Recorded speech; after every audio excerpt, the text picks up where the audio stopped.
Dmytre Zarchuck was born in Utropia, Ukraine in 1916.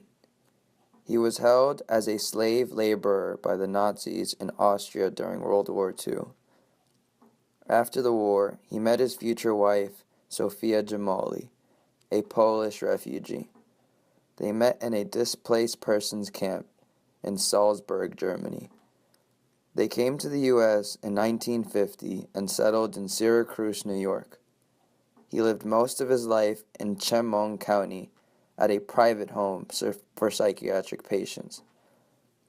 They were welcomed by the Ukrainian community where they got married, trained in their professions, and got visa after 3 years.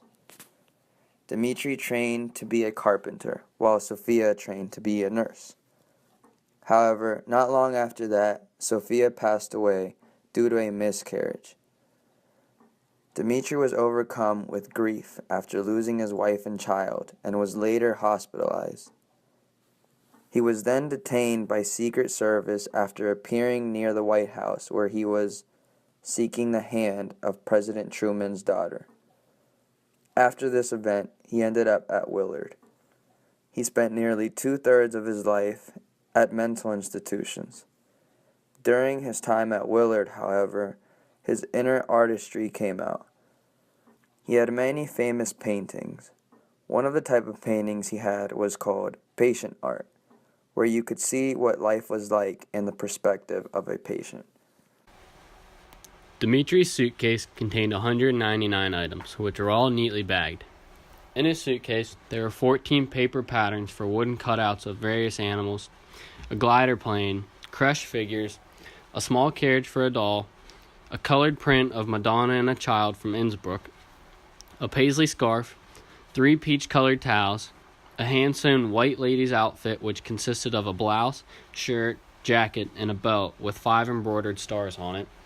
The suitcase also had 2 bed sheets, an alarm clock, a hand-carved wooden dog, a bronze model of the Washington Monument, multiple pamphlets, dictionaries, religious books which were written in German, Ukrainian, and English, and finally it contained a photo album.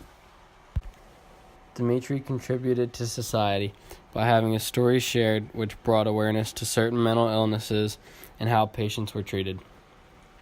Dmytre experienced grandiose delusions which made him think that his life resembled Jesus Christ.